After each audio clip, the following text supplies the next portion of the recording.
cattle ranchers would show me their latest scheme to take advantage of government subsidies. My sawmill friends would show me what they did with their tax-free investments in their timber industries. And it was a real learning experience. And I grew to appreciate what a landscape looks like when the institutions are not really functioning in defense of the public good.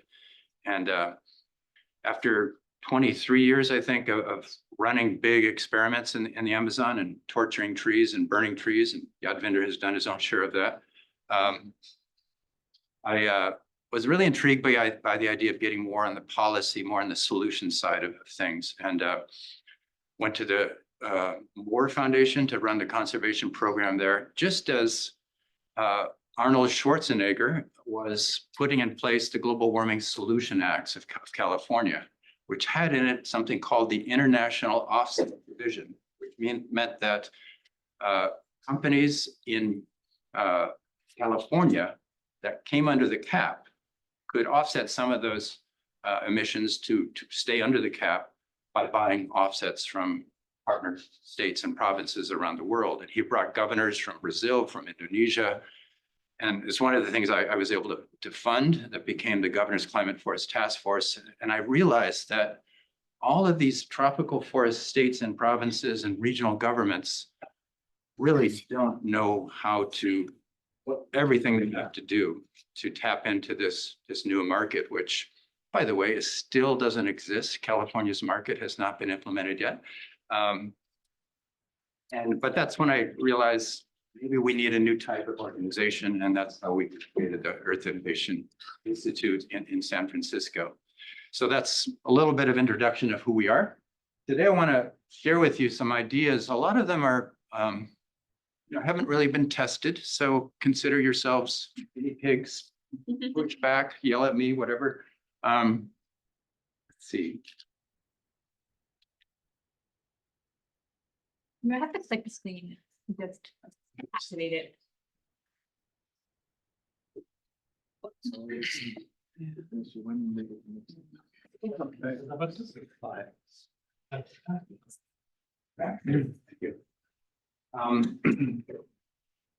My first point is I think nature-based solutions to climate change are undervalued generally. I think we don't give them enough credit. We've let ourselves be sort of marginalized. The real thing we really need to do to save the planet is to get off of fossil fuel. And I always like to start by reminding everyone, and I know you guys don't need reminding, that the terrestrial carbon sink is really big. The oceanic carbon sink is really big. And it's those two together, about 55% of emissions from all human activities. It gets sucked out of the atmosphere.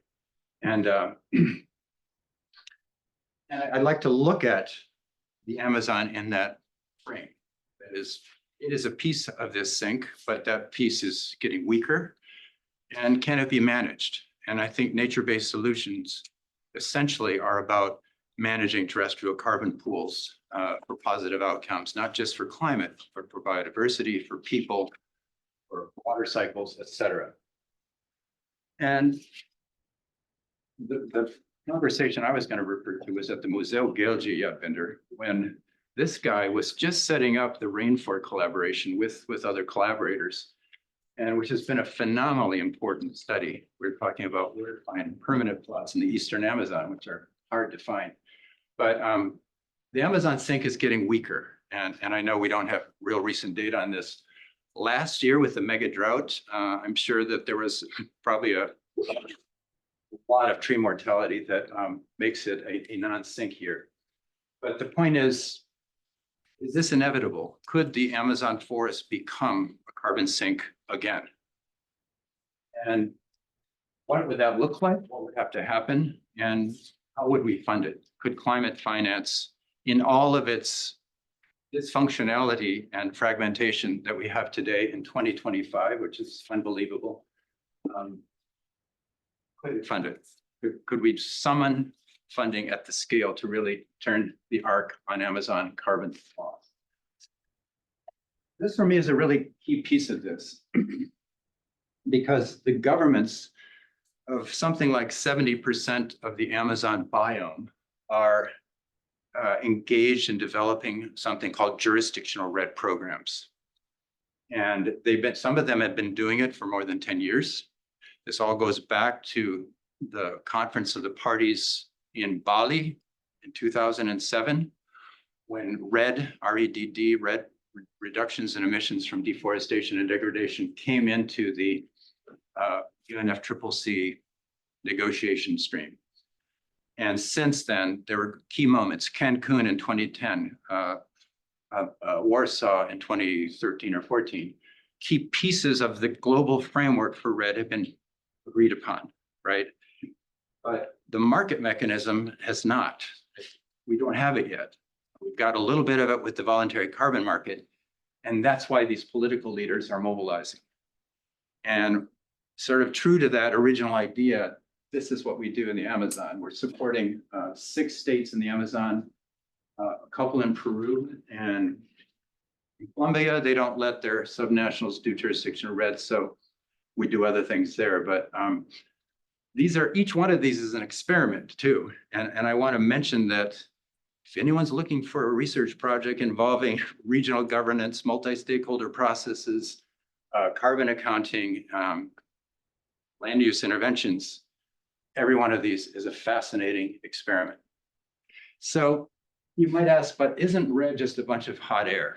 You know, Thales West and others have documented that a lot of RED projects are overclaiming. And I don't find many people who've ever heard of jurisdictional RED or realize that there are project level interventions and that there are regional interventions, and they're extremely different. If we were to summarize some of the key features of projects from RED versus jurisdictional approaches, first is really who's leading them. Projects are generally led by project developers. They're for-profit companies, whereas jurisdictional RED programs are led by governments with multi-stakeholder governance structures. So everyone has to have a seat on the table if you're a significant rural or land sector. 2 of them involve the sale of credits and a market mechanism. This piece right here does not. Jurisdictional RED through results-based payment is basically a donation. And in return from that donation, you get a certificate that says you donated. And those emissions reductions on the UNFCCC registry get retired. And there's a document there saying these were retired because of this donation. This is very new. The first emission of credits was in the last 2 years. These have been along for a long time. Tiny, big, right? These are giant Amazon states, so what we're going to talk about today. And these are more like communities or farm or a concession. Big role for policy and governments, little or no role. And all by stakeholder I already mentioned. And because the areas are so much bigger, the risk of leakage of that activity, just you've suppressed it here, it goes over here, is much smaller. You know, if you have a 1 million square kilometer territory, you have to go a long way to leave the boundaries of that territory. Risk of reversal is also much lower. And I think a really important point here is that to succeed at jurisdictional RED, you have to have functional laws and institutions. They have to increase their transparency. Every meeting has to be posted. You have to have safeguards to protect against human rights abuses, consultation abuses. There have to be environmental safeguards. And it really, I think, aligns with what the recent Nobel laureate, Darren Osemoglu, talks about when he talks about inclusive institutions as being the basis of economic prosperity in the long term, as opposed to extractive institutions, which are really designed to help powerful actors appropriate natural resources and other things.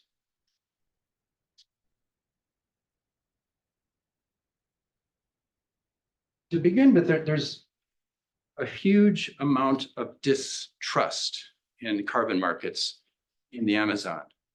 Brazil did a phenomenal job. It wasn't just the federal government or just the state governments or just the market interventions that were brought about. It was helped by a downward cycle of soy and many other things, but brought deforestation down from its 10-year average by almost 80%. And it didn't really get back up to that earlier level, so that over the course of 15 years, it kept about 8 billion tons of CO2 out of the atmosphere and in trees, which is remains today one of the biggest, if not the biggest, contributions to climate change mitigation. And what really strikes me is the international community didn't come through, right? The global framework we were all hoping for in Copenhagen did not happen. There wasn't a global framework for carbon transactions until Paris. And now 10 years after Paris, we're finally getting to international transaction framework through Article 6 in 2025. So these little yellow pieces, those represent those emissions reductions that were retired because of donations to the Amazon, but also to Acre through the Red for Early Mover program, to Mato Grosso, to the Ministry of Environment, et cetera. And that is the basis even today of governors who tell me, yeah, red is sort of like the Holy Spirit. You know, it's out there, but no one ever sees it. Or some people compare it to the head of bacalhau. Bacalhau is a codfish, which you never see the head by the time it makes it to the market. But I want to talk about this bait and switch problem. I think we've constructed a system that has a lot of perverse incentives to really prevent funding, finance to go to scale for nature.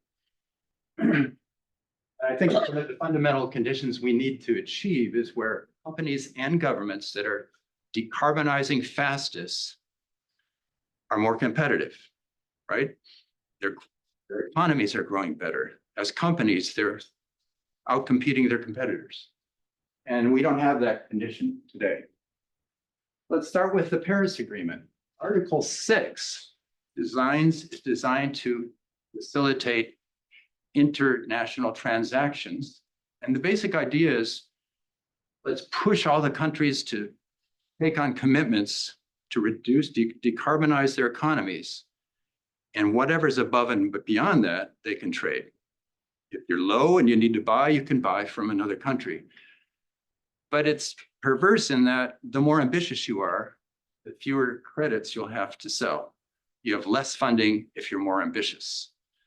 And a solution to that would be to allow voluntary carbon markets transactions to take place without corresponding adjustments. In other words, independent of your NDC.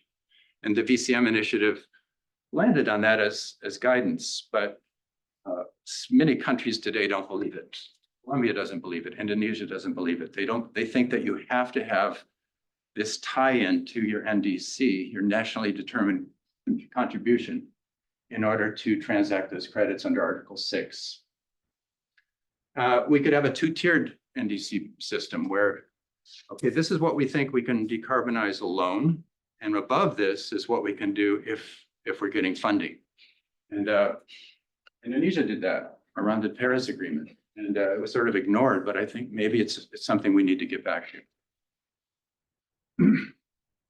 The other perverse incentive are historical baselines, by definition, ignore the increase in emissions that are taking place because of climate change. In other words, you're depleting the potential revenues going to tropical forest regions because, you know, take 2024 as an example.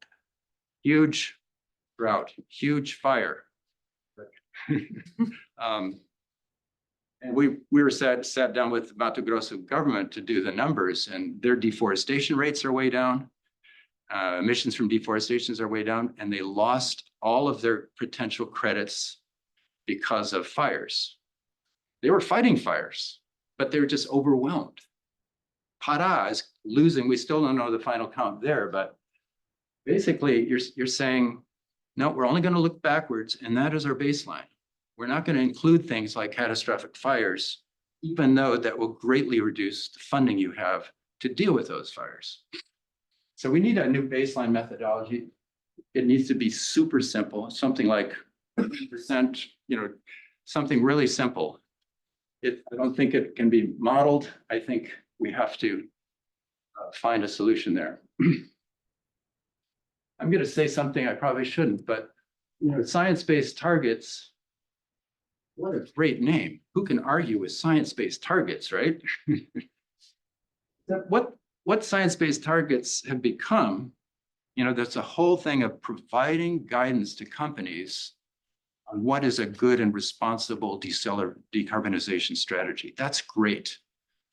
But what it in fact has become is a way of certifying companies, their decarbonization strategies, and how much they are allowed to purchase as offsets. And that has squeezed the offset market demand. And it's based on the assumption that it's really, if you're buying a lot of offsets, you're not going to be investing in your own decarbonization.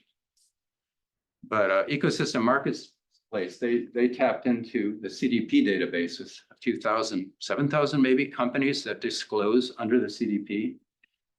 And they found that companies that buy offsets invest 3 times more in their own decarbonization. And because they want to not depend upon buying offsets, it's a cost. And if the price of offsets goes up because a lot of companies are buying them, we're going to have a huge revenue stream for nature, and companies are going to be investing more in their decarbonization. I'm sure that wouldn't work out quite so neatly, but as a result, we have the LEAF Coalition, a tremendously important group of 26, I think, companies, plus UK, plus Norway and the US. Everything of US is now past tense, right? But sad to say. They really plateaued out at a $1.5 billion aggregate demand signal. That's sort of backed off recently. And it's because they have required that all the companies be SBTI.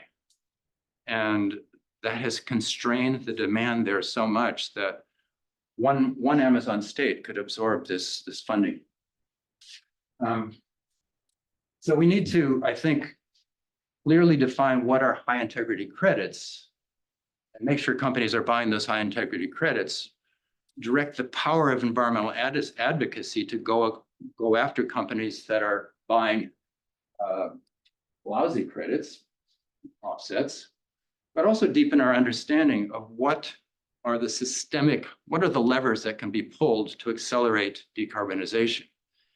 Voluntary action is probably not going to get us there, especially if that voluntary action is not making your company more competitive. And we're seeing right now this really big backslide on ESG, corporate commitments around the funding initiative, Blackstone backing out.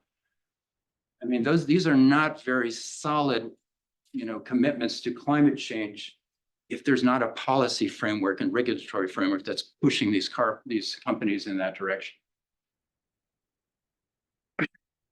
Another perverse incentive, and this played out this last December. And believe me, I know you do not make profits with jurisdictional red. It's really hard as a company to make profits with jurisdictional red. The government is the protagonist. With a private project, you have a project developer who gets anywhere from 30 to 70% of the revenues. And sometimes that's a really, really profitable venture. And because of that, there's a lot of lobbying done on behalf of projects. And we learned from legislators in Brazil in December that just the degree to which this was focused on Brazil's SCBE, the Brazilian Emissions Trading System, which is voted into law in December and now has to be regulated. Basically, if that regulation goes one way, jurisdictional red will be dead in the state and projects will thrive. If it goes the other way, we'll be able to maintain jurisdictional red. And so basically jurisdictional red, the proponents are state governments, they're the sectors who believe they will benefit by it. And it's not enough. So we need a lot better communication around the differences between these mechanisms. And finally, my last perverse mechanism is zero deforestation movement. And now this is really embedded in the whole paradigm of corporate risk management, how to make it riskier if you're doing the wrong thing.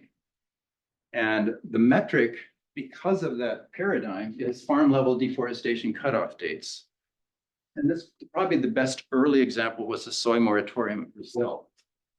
July 2006, declared after that date, and you're a soy farmer, all of these companies would not buy from you.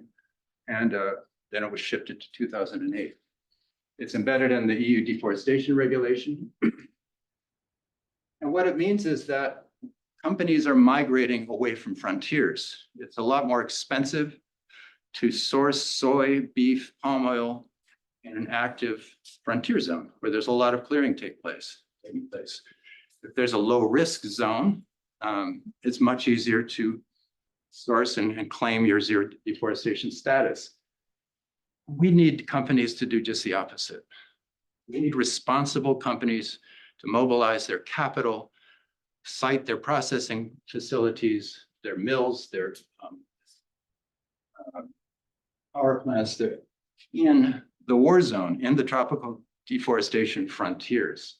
And that's not happening. I think the solution here is to blend the power of corporate action that we get with supply chain initiatives with the jurisdictional approach. Try to capture this here, just the critical importance of metrics. If your metric is farm level deforestation cutoff dates, that means you're not really worried if deforestation regionally is going down or not. Brazil Amazon deforestation started cranking up in 2014, which is the same year the New York Declaration on Forests consolidated zero deforestation as sort of the new paradigm for the next decade. And it was supposed to be just the opposite. And I think it's because of this disconnect in core metrics. So let's get back to the Amazon. I think everyone knows today that it's not just deforestation, there's risk of fire dieback, as we saw in 2024 playing out, severe drought, making forests very vulnerable to fire, and that fire in turn making the forests even more vulnerable to fire. And this question of managing the dieback, I think there's the deforestation part that gets most of the attention, but then there's the fire part that needs more attention. And but the basic idea that in a region where rainfall is at least partially dependent upon forests, putting more forests back on the landscape is the best thing we can do to reduce the likelihood of an extensive dieback and a tipping point. So on deforestation, I only show one slide here. We've learned that command and control can work, but it has a limited period of effectiveness because governments get tired of paying the bills, especially if there's no recognition, no funding coming in because of your success. And politically, it's hard to maintain the political will, if you're pushing back against your farm sectors without an upside. And I think what we have the opportunity now to really think about is using jurisdictional red revenues to really ramp up cattle intensification, diversification of cattle ranches into other activities, but also to think about, and this is not necessarily a money issue, but a cultural shift. Today, if you raise as I've done with a group of cattle ranchers, their thoughts on how much their rainfall depends upon forests. And people laugh. They say, oh, that's Greenpeace, that's NGOs, that's just, people messing with our heads. And then Louise Molion comes in, who was, a serious climatologist. And he just says it's all bunk, there's no climate change, and those voices carry tremendous weight with these really powerful farm sectors. And that makes it to the political leaders. And because of that, even though a forest positive development pathway means clear air, I mean, living in Paragominas, what impressed me most in the dry season was just how lousy the air was. You're constantly hacking and you've got a congested head. And we did a study of the impact of that, and thousands of kids die every year during the dry season because of bad air. I mean, that's not part of the debate today. Rainfall security is not part of the debate.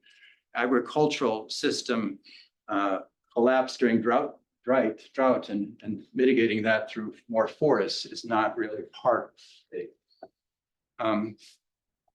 I think aquaculture could really take off and occupy a critical role in growing more with the shrinking area of productive open land. Kilo for kilo, aquaculture. This is not aquaculture, by the way. This is a managed lake in the floodplain of the Amazon near Santarém. But you only require about 1/20th as much land. And that's just with, not a super high-tech aquaculture system. And this study by Instituto Escolhas really lays out a lot of the policy barriers. A lot of it is really just licensing, how you overcome the various legislative hurdles there are to putting in a pond or what have you. And a lot of them are basically regulatory. There's several different systems. One of the huge potential new expansions for fish protein in the Amazon are the reservoirs. We're working with the Pará government now on really taking a close look at the Tucuruí and Belo Monte reservoirs for net cage aquaculture. And it's a much bigger market than beef, and it's growing more quickly. One of the big challenges is to favor native species when tilapia is so easy to grow. But let's get back to fire. And how do we slow fire?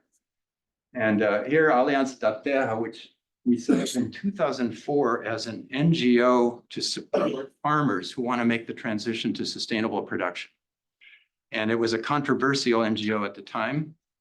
And the niche they really found was firefighting. So they've created an approach to firefighting and well documented. It really does put out a lot of fires. But the core idea is train people well across the landscape so that when the fire occurs, you don't have to call city fire brigade to, hope they're working that day, get in their vehicle, hope there's gas.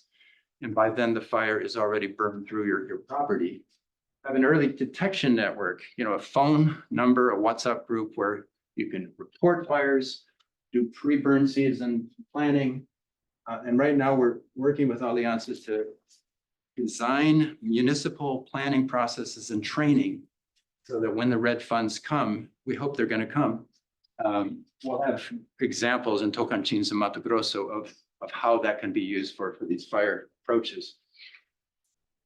This extends to indigenous people as well. I don't know if the Upper Xingu, the Park Indigenous of Xingu, is in the epicenter really of where climate change is affecting the edge of the forest. And Aliança helped them design and train their own fire brigade. And that's what they do. And they have a lot of work to do every year. Fires in mature forests are surprisingly easy to put out. You can step over them. They burn slowly, and they're variable depending on the conditions of the burning day, of course. But yet they still burn for weeks, and they go through huge areas of forest if there's no one organized to put them out. And a 50-centimeter fire break can stop these fires. You need a chainsaw to cut through the logs as well. But what happens when they're burned, this is a transition forest that we ran an experiment on for many years in Mato Grosso. But the fact that they're slow moving fires means that they have a long residence time at the base of the trees. A lot of trees die. That lets more light come in. So you get grasses and ferns and other things growing in the understory. And that is fuel, that plus the biomass from the dying trees. And so the second fire is a lot worse. And this is after 2 or 3 fires. One of our plots we burnt at 3-year intervals.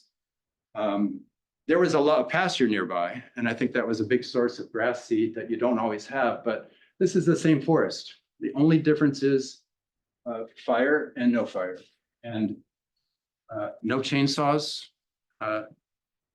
Fire alone can give you a dieback that looks something like this. I think it's really important here to think about, the economic logic of fire. And there's actually a virtuous fire cycle that we can set in motion. If I'm a rancher and I've just fertilized and improved my cattle pasture, and fire gets into it, I have to take that pasture out of production for 4 to 6 months before the grass reestablishes itself. I have to rent pasture from neighbors to support my cattle. I mean, it's a real cost. You lose fencing, you lose houses and buildings. If I have tree crops, I'm going to lose those. And that means you're also less willing to make those investments as long as they can be lost to fire. But as you accumulate those investments on the landscape, people use fire less and they invest more in fire prevention. And I think that's a key part of the virtuous cycle that we're after. So let's take this down and try to think of how big of a role the Amazon could play in reducing emissions at a global scale. And this is a quick description of the 2 scenarios we ran. We're in the process of trying to get this published. But basically, pretty reasonable scenarios. 80% reduction in deforestation and fire area burned by 2030. Right now, we're at 50% reduction in Brazil and close to that in Colombia. 95% by 2050. We do not assume zero deforestation, which I think is important. Incentives for secondary forest regeneration. That's a big deal today. Farmers want to burn their secondary forests, which cover 20% of the Amazon, the Pan Amazon. Why? Because they have to get out a new license to deforest if you get more than 50 trees of 10 centimeter diameter per hectare. So they don't want to get their forest to get that high. But if there were a positive incentive, I think a lot of farmers would protect their forests. We've included a shift to low impact timber harvest faster than what we're seeing today. And then the BAO, we just held deforestation flat and you all around those projections of future forest fire. And in a nutshell, these are the different types of forests going into the future. And at the beginning of this Pan Amazon, we had 17% of the Pan Amazon cleared. And after this, there's this category here too, where we just assume that a pretty gradual rate of increase of tree crops. And these are things like acai and cacao and coffee and timber species. But basically we could, even with those pretty conservative assumptions, the forest could become net positive beginning in the next few years. And if we add up all of the emissions, and it was remarkably difficult to do this, the data sets are from different sources and they're sort of all over the place. But these are net emissions from all, including uptake by primary forests, that sink that we talked about in the very beginning. And basically, the Amazon was about a gigaton CO2 per year of net uptake, and that's been weakening. And there was the soy boom the early not Mato Grosso, responsible for about half of that deforestation. And and what strikes me is where we could get to, and the shape of this curve, of course, is up for grabs. But basically, we could reestablish a carbon sink because of all of these degraded and secondary forests that could regrow. Right? There's huge potential for these forests to regrow. They won't regrow forever, but they'll accumulate carbon for some number of decades until they plateau off. Now, to pay for that, we need to translate those emissions reductions into credits. So using the trees standard, which is the only operational standard for jurisdictional RED, we would have about 100 million tons available by 2026. We might have some issued by COP30, possibly. So at $10 a credit, that's $1 billion. The Amazon Fund, in its first nearly 20 years, has basically dispersed a little more than that, maybe 1.5 million, in a very onerous way. It takes years to get those grants, and they're very difficult to spend as well by state governments. After that, there could be 200 to 300 million tons per year of credits. And that would be an annual stream of, $2 or $3 billion, depending upon the price. So this could actually be the serious funding we've been waiting for, so that these governors do not feel like they've been led to a bait and switch again. And that's just the Amazon. That doesn't include the Cerrado. Mato Piba, every state is in. Maranhão, Tocantins, Piauí. Bahia is considering coming into jurisdictional RED. So it could be that we have most of the soy frontier of Brazil in a jurisdictional RED program. But this is demand. This is actual transactions of credits in the voluntary carbon market restricted to forest and land use credits. And we had a big peak. I think this is because of all the momentum leading into Glasgow, the net zero movement. I think it's because of Justin, actually. Justin was such an articulate spokesperson. Seriously, Justin had played a huge role in just building momentum going into Glasgow. And now it's fallen off. Justin has also played a huge role in natural climate solutions and formulating that, of course. 2024 is about similar. So we're at 40 million tons of demand, with the Amazon states, Brazil, just the Amazon states coming in with 100, then 200 million per year of offer of supply. So we're going to see a huge price crash and deception and frustration. So one idea we're working with, and I'm almost wrapping up here, is the idea of a fossil fuel levy, fossil fuel fee that is paid, and it's tied to your scope 3 emissions. Your scope 3 emissions in the case of fossil fuel are the emissions from the burning of oil, gas, and coal. If 1% of the scope 3 emissions were translated into the purchase of an equivalent volume JRED credits, that would be 360 million tons a year. So that would be 10 times current demand if it were sector-wide. Right now, President Lula, we hope, will soon be asked to instruct Petrobras to lead this and to get a few companies together on this commitment to be announced at COP30. There's a very good chance that it will not happen, okay? But it's one approach. And it does beg the question of, why is fossil fuel not paying more if that's the real reason for the dilemma we're in? And there's this very serious and important concern about not giving fossil fuel companies license to operate, not letting them, buy their way out of their problem by, cleaning up their gasoline, offering carbon neutral gasoline at the pumps. But maybe we can adopt a polluter pay principle so that it's clear to everyone This is 1%. This is a tiny fraction of damages caused by these emissions. And anyway, this is a broader discussion.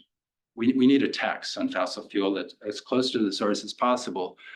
And maybe something like this is a way of beginning to pay that tax. In the field of demand, we talked about the Leaf Coalition, Mercurio, which is the company no one's ever heard of that's ready to buy credits left and right, but without a price guarantees yet. They've set up a fund called Sylvania, and it's set up mostly actually by the CEO of Mercurio, Mark Lamont. That's a $500 million fund, and they've committed $100 million to partner with other companies and get Brazilian states moving in their jurisdictional RED programs. So this funding would go towards those startup costs. It would be an upfront commitment, which is a serious gap that states face. They don't have the money initially to invest in their programs. So this is a very positive outcome, I think. It's, in addition to LEAF, we need both to work. And another possibility is an agreement between China and Brazil to establish a nature and climate collaboration. These two countries, we better report on this, I forgot to put on here, but are incredibly mutually dependent. Without Brazil, China has a serious food crisis on its hands. Soy is the main source of feed for its pork and poultry industries. And China is now the world's biggest importer of beef, mostly from Brazil, not all. Uruguay and others are also exporters. And they have mutual aspirations to be climate leaders. The BRICS is now a much more expanded coalition of developing nations. There's keen interest in seeing the United States and Europe marginalized in these processes. And the United States and EU in many ways are collaborating with that. UK is standing firm though. The 32 bilateral agreements were signed between Xi Jinping and Lula on the margins of the G20 meeting in November. It's really sort of a perfect storm for them to collaborate. But what would that look like?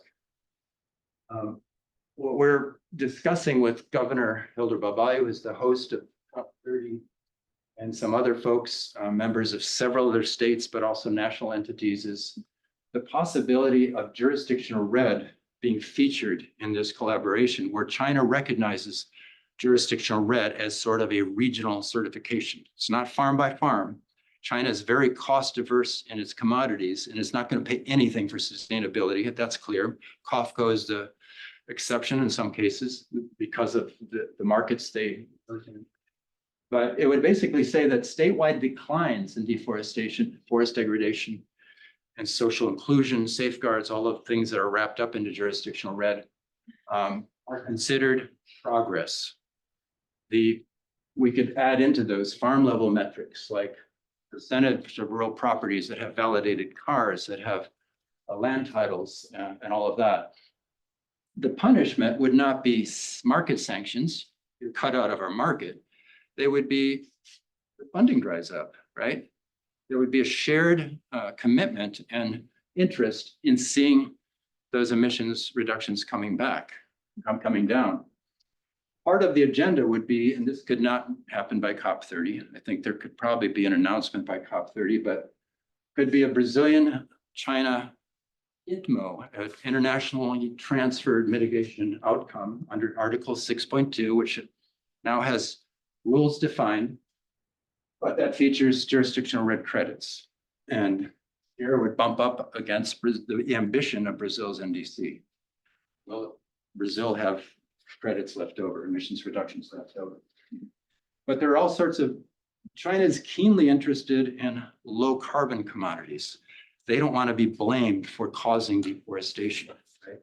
And you could inset jurisdictional RED credits in beef and soy and offer those products to China. They could add capital to Brazil's low carbon agriculture program which is now loaning out about $1.5 billion a year. And it's fully subscribed, well, almost fully, and needs more capital. Anyway, there's lots of options here. So in closing, I want to come back to what I said about Paragominas in 1984. When you go back to Paragominas now, it is a thriving town, and institutions do not work perfectly, but they do work. There's law enforcement, there's social services. The frontier, you don't see the evidence of the frontier anymore. And I think the idea that inclusive, transparent, accountable institutions are the basis for these transitions is fundamental. There's no workaround, you know. From my perspective, jurisdictional red, and I'm not biased at all, is the best opportunity for moving down this pathway because it features this institutional element.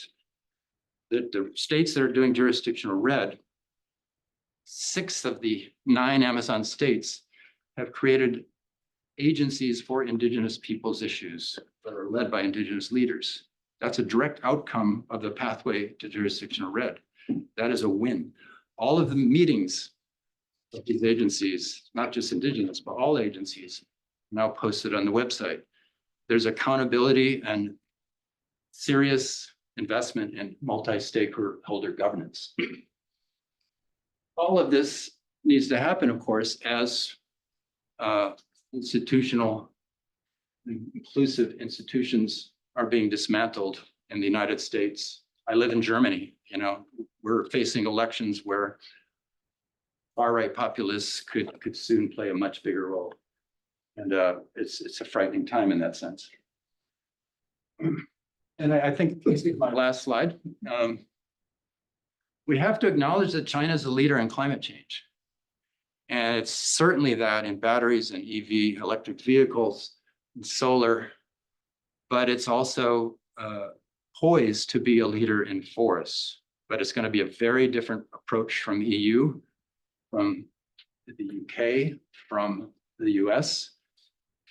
But I think China could be a critical leader on this issue in the years ahead for nature.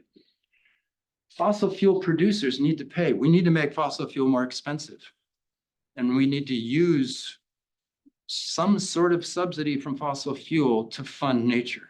And that's the only, there's no big source of public funding we can tap into that is anywhere close to the size of fossil fuel as a potential funder of nature. But we needed to do it in a way, of course, it's not going to legitimate fossil fuel, but also acknowledge that it's not buying some offsets that's going to give our fossil fuel companies a license to operate. The fact is that all of us who rely on fossil fuel and the policies that perpetuate fossil fuel are what is the basis for that license to operate. And the best antidote, I think, for far-right populism is partnership, bridge building, multi-sectorialism. Is that a word? I don't think so. And expanding that coalition for the common good. It means avoiding temptations to throw rocks at people who are not aligned with us. It means finding ways to collaborate on sources of overlapping interests that can bring us together. Thank you. Sorry for.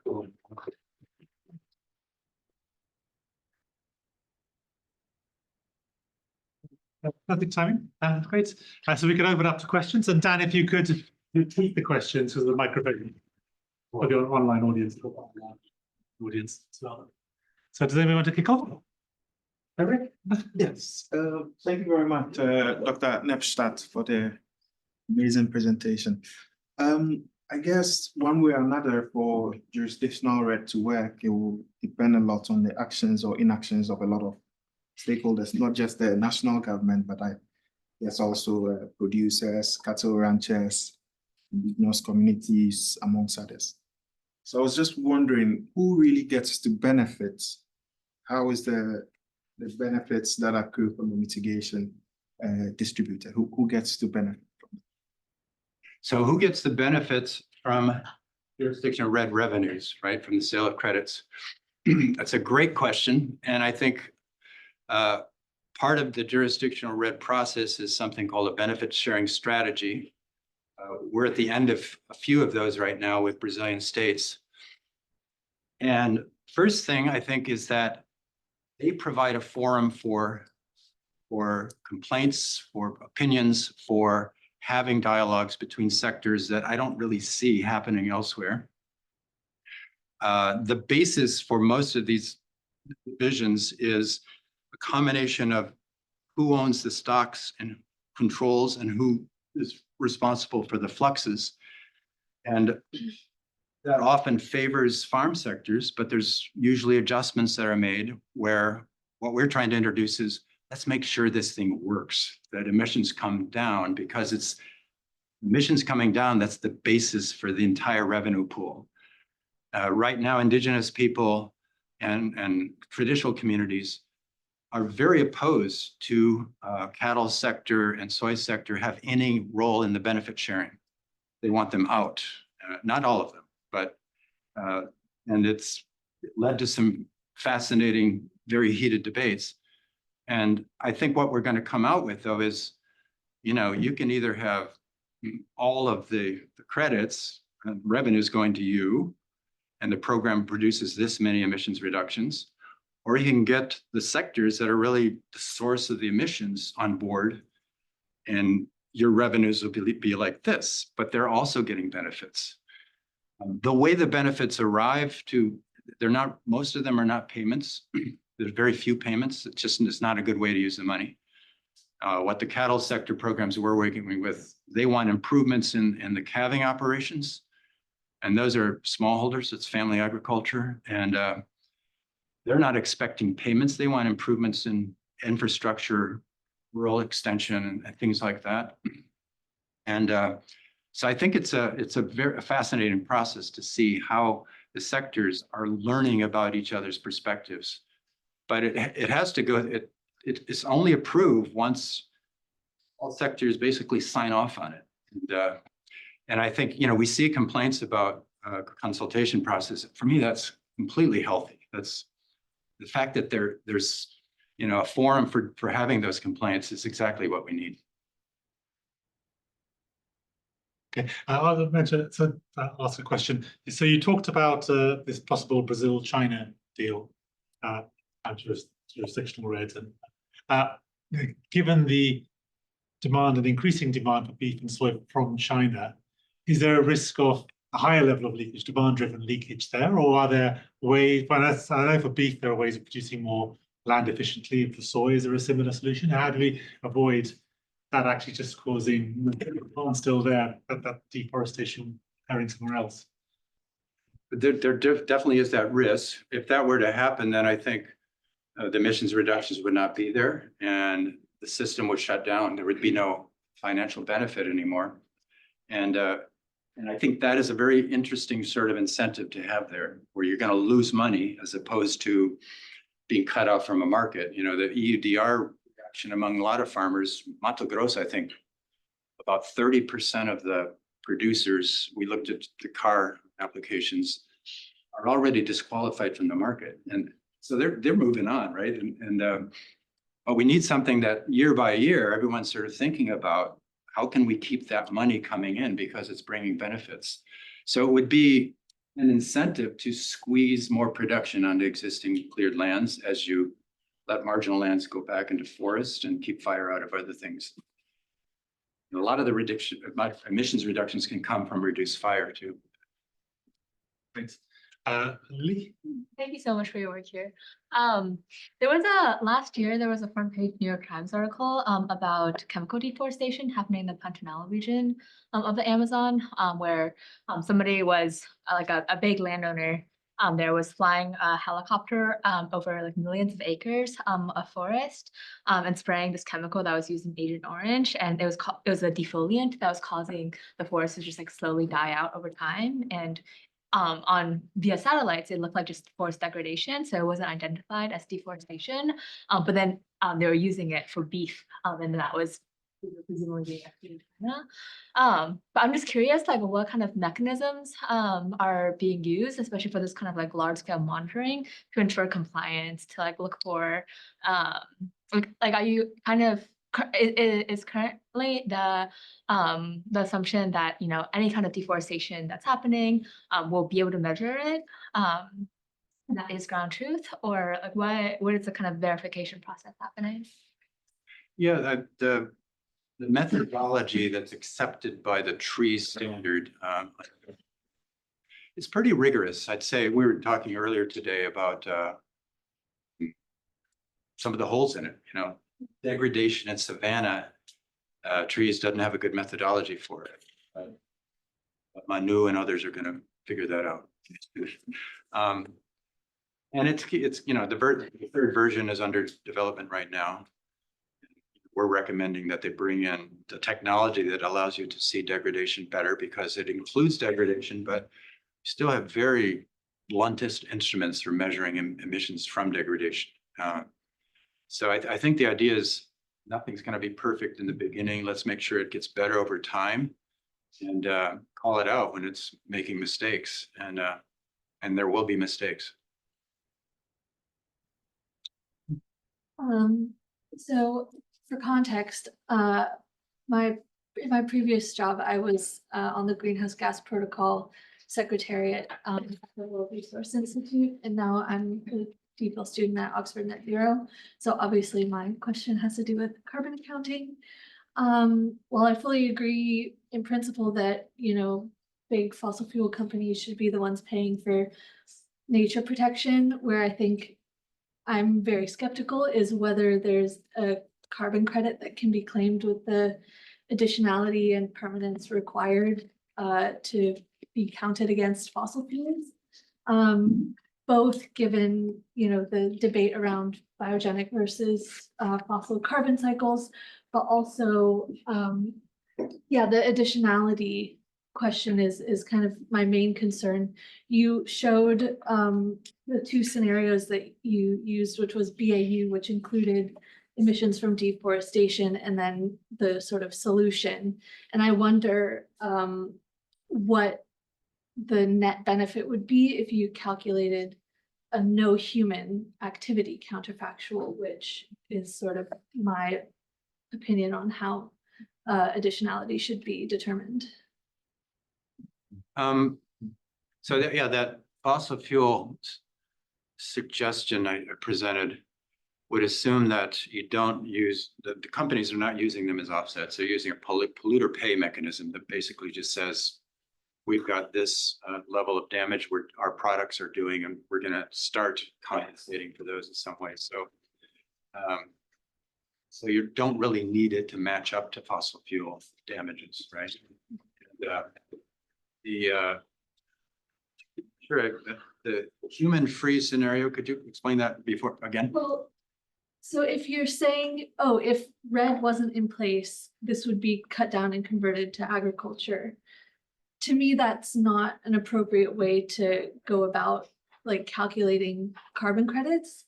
You can calculate the impact of converting land to agriculture, and you can, count the impact of protecting it.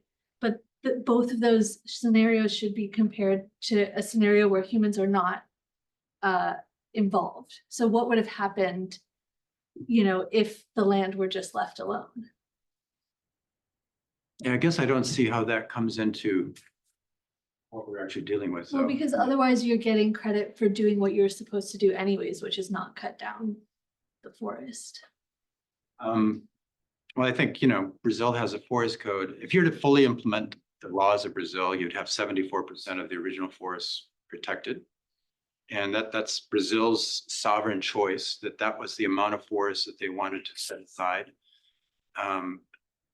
And there's a potential to comply with that. The Brazilians want legal compliance to be the basis of any trade agreement, for example, because they don't see other countries with the level of protection that they demand from their farmers. And I think to use a sort of a human-free scenario as a counterfactual it seems, I don't know, misleading. Like, these are actual 30 million people in the Amazon, and they No, need. sorry, I mean like human, like you can't, maybe we should discuss this later. We're not at peak land use yet, right? We might be getting close, but for me, that's sort of, when we have opened up enough land to feed the human population until our population comes down, which it's already doing or will soon do. I don't know, that's sort of what the bottom line needs to be, right? Maybe I can reframe by saying, in the absence of economic incentives, what would We happen? can take this discussion afterwards. So. Okay. Yeah, Nat? Thanks, Dan. That was amazing. I've got so many questions. But I just some recent work that's come out of our lab by Lina Cicerone, who's a Brazilian mathematician, has done some modelling and shown that it's domestic consumption of food from Brazil that's the primary driver of deforestation in Brazil. So I'm just thinking about the China piece that you presented and thinking actually that there is more domestic production, and 6 companies are largely responsible for that. And actually the impact on deforestation of those 6 companies is significantly larger than the impact of the whole of the demand from the EU, for example, and a lot higher than that from China. So what is the implication for J-RED for that, basically regulation around those companies? You know, those companies could switch out elsewhere or switch their supply chains, but have you thought about that kind of interplay there? Yeah, so you're exactly right, Natalie, that what is it, 85% of beef production stays in Brazil. And with JBS and Minerva and Marfrig and those other Brazilian companies controlling much of that, they're on the hook right now. They're dealing mostly with FEBRABAN, the Federation of Banks, that has a cutoff date for illegal deforestation for their primary and secondary suppliers. And there's a lot of work around that. And the meat packers are taking it pretty seriously because of the Ministerio Público, the public prosecutors are part of it and are ready to shut them down until they get to a new an agreement for how to proceed. What it means, I think, is that, you know, the leader of our program in Pará, he has 4 head per hectare on the intensive parts of his ranch, and he's moving in the other parts of his ranch out of cattle, and he wants to go into acai. But I think that's what's going to happen. You know, it's not going to be the 0.8 head per hectare, 50 kilos of meat per year per hectare, which is just a horrible way to use Amazon soils. It's going to go to 300, and the beef supply will grow that way. And the question is, how do we use jurisdictional red funds to make that happen more quickly? And it's a finance issue, it's a technical assistance. And right now, the bottleneck of the industry is the calving operations. They're the most vulnerable. And so I see it as a huge incentive to, well, there's that revenue on the horizon. Let's intensify sustainably. Let's shift to aquaculture, tree crops, and maybe the Amazon will shift back to fish, which is its culinary choice, you know, from we go back a few years.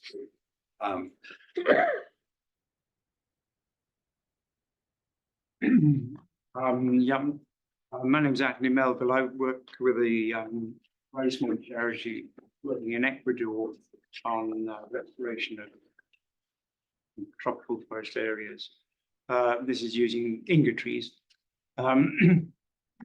Ecuador is not part of your picture. Is that because it's just too small? Is there a possibility of jurisdictional red being taken up by Ecuadorian provinces, or what's your opinion on that? Ecuador is very active in this, and I didn't refer to Ecuador just because so many of the examples are from Brazil, and but Ecuador has a national red program that is funded through the Red for Early Mover program. Pastaza is a member of the Governor's Climate Forest Task Force, and there's 2 other indigenous-led provinces that had joined 2 years ago. And the big question there is, does Ecuador open up to private market mechanisms? Or do they stick with the public, that second type that I mentioned, where you have a contract with usually UK and Germany, the money comes in and there's some extra bureaucracy because it's public money. And that's what Ecuador is relying on right now. But they could easily open up to let their provinces do jurisdictional. I think that would be very, very interesting. And restoration could get a big influx of funding through that. So where would I find out which of the other provinces other than Pastaza? Governor's Climate Forest Task Force, GCF Task Force. On the website, they show all the members. Okay. And could I ask an ancillary question? Is there any cases of money going? So one thing is restoration, but a lot of the people we're working with, small indigenous groups or individual farmers, have standing forests, which we need to stop them selling off because the Chinese want the balsa wood for wind turbine blades, et cetera, et cetera. Is there any money going to people to stop them selling their forest and keep it standing? Not offsets, obviously. The great thing about jurisdictional red, and I don't want to sound like a salesman here, but jurisdictional red has lots of problems, folks, but it's flexible. So each country or jurisdiction, and that can be a first-tier jurisdiction, province in Ecuador, or the national government, can decide how the money is used. And that has to involve the consultations with those sectors. Most of those programs, none of the programs we're involved with 8 of them, are deciding to pay people not to clear.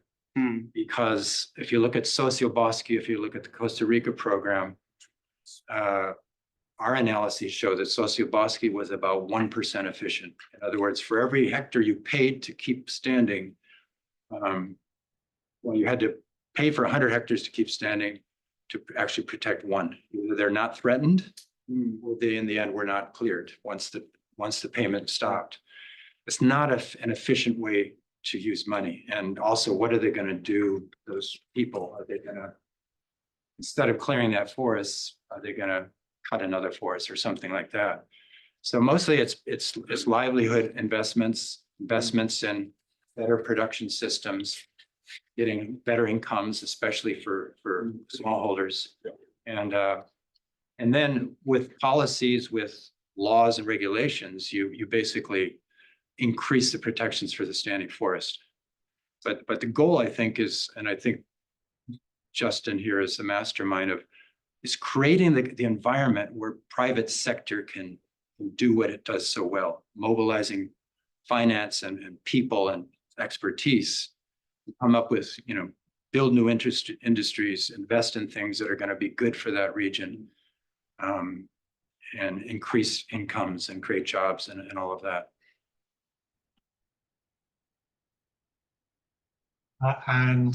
Into the question.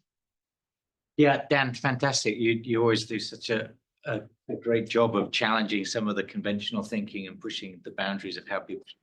My question, though, is I feel there's so much amazing work that has been done in these provinces, these states, in many tropical forest countries now, that we have these integrated land use plans and they've done that. There's the frustration because finance hasn't flowed, but I also wonder, we get so bogged down in then terminology, and you used a lot of acronyms through the presentation, but JRED, jurisdictional red, it's become such a challenged term for all sorts of reasons. And then we get into the complexities of the greenhouse gas protocol. And actually, these are just really bloody good land use plans that most European countries are not even close to having in terms of how might you develop that. And I just wonder if is there a need for a kind of a rebrand of, actually, we call it jurisdictional red, but I wonder if that's in some ways holding us back. I don't know. And then, because you've got to then decouple that and the needs that those plans have from the source of finance. And I think so much of the problem, and this goes back to your greenhouse gas protocol question, is like, you're trying to tie individual units of capital to then individual units of environmental gain. And I that's a second question, but I mean, I think those land use plans are, I don't think we're doing credit to actually the work that these tropical forest countries have done. I think you're absolutely right. I think people glaze over as soon as you get 3 syllables into jurisdictional. And I think you're absolutely right that the jargon gets in the way, the complexity gets in the way. In our meetings with senior government folks in the Brazilian national government around Brazil's emissions trading system, people between red projects and jurisdictional red, results-based payments versus carbon mechanisms. And we need to simplify it and get back to, sustainable land use and some more intuitive ways of talking about this. And create, create entry points for business, so that, and it seems like a lot of businesses now are feeling a little scalded because they went into offsets, they got slapped. They went into ESG, they got slapped. They joined different groups. And I think you at the helm of TFA saw that directly. And, we need to make a safe path so that the companies that want part of their brand to be helping with these issues, there's clear things for them to do, roles to play, where they can put money in, and where that money, how that money will be leveraged, et cetera. Yeah, I'll take just a couple from online as we wrap up. One from Nicola Brennan, WWF UK. The Amazon soy moratorium was agreed by all major traders, covering 90% sales in the Amazon region, successfully reducing conversion in the Amazon optimization of other land for soy production. If you do not have control of origin blocks, as in the moratorium done, but is now under serious threat of ending, you will be part of a supply chain that commercializes conversion of ecosystems. WWF does not agree that DCF cutoff dates should be pitched as in conflict with protection, but alongside initiatives to invest in intact forests. Skip it.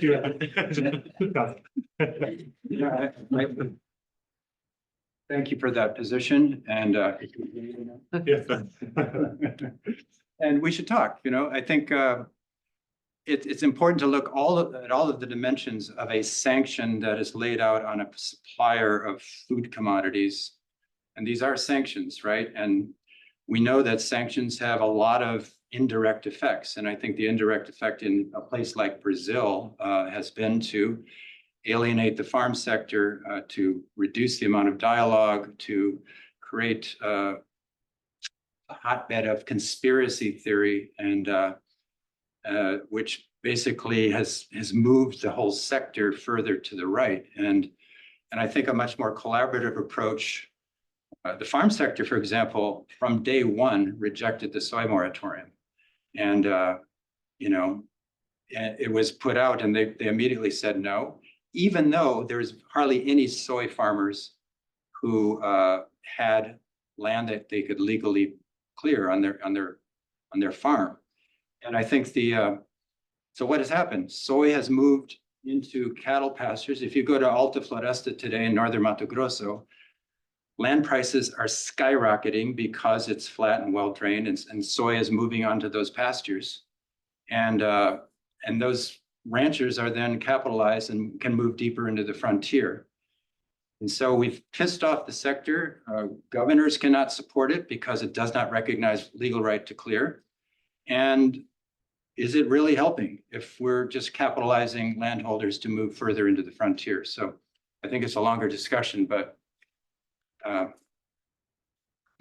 Great. I'll take one more from online from Alison Smith. How much of the drop in the credit market after 21 do you think was due to the greenwashing reports by The Guardian, etc.? And how much was just a drop off after Glasgow? And do you think the trend could reverse if confidence can be rebuilt with more effective verification?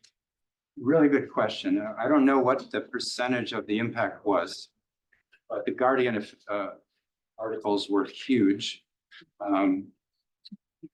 30% or 60%. I think they were part of a more general feeling that offsets the risk of greenwashing.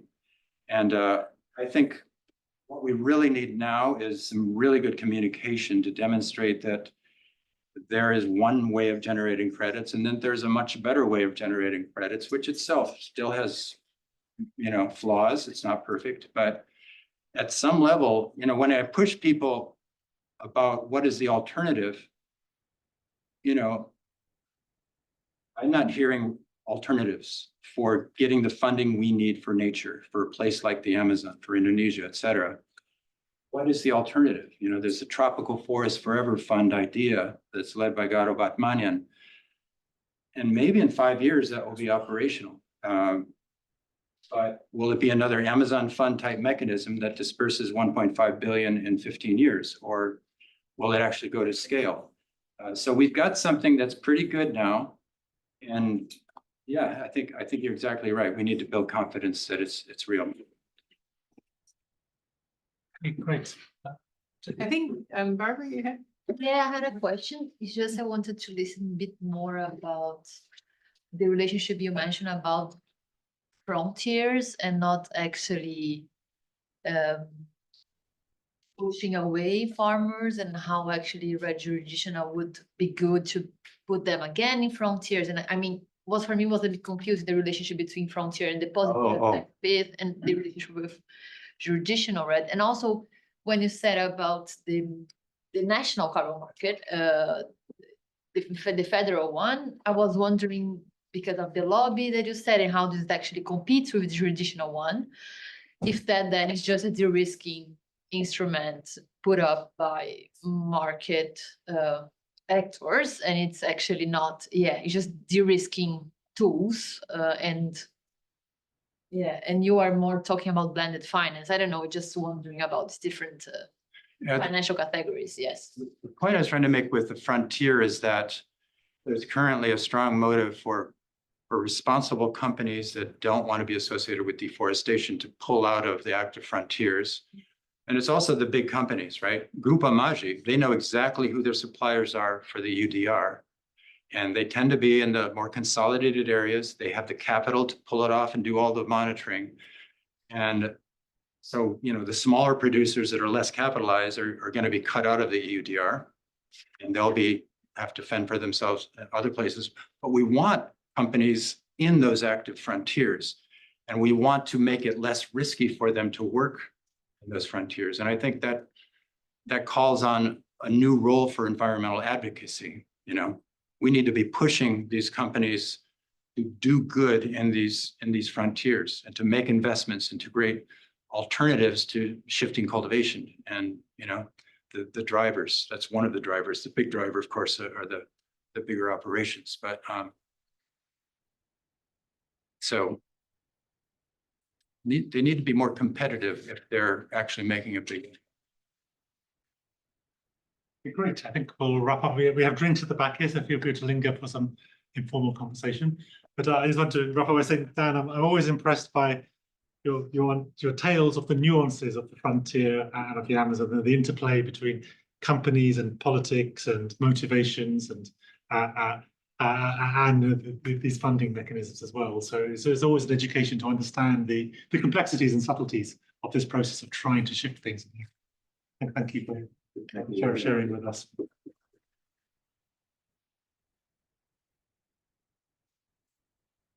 And,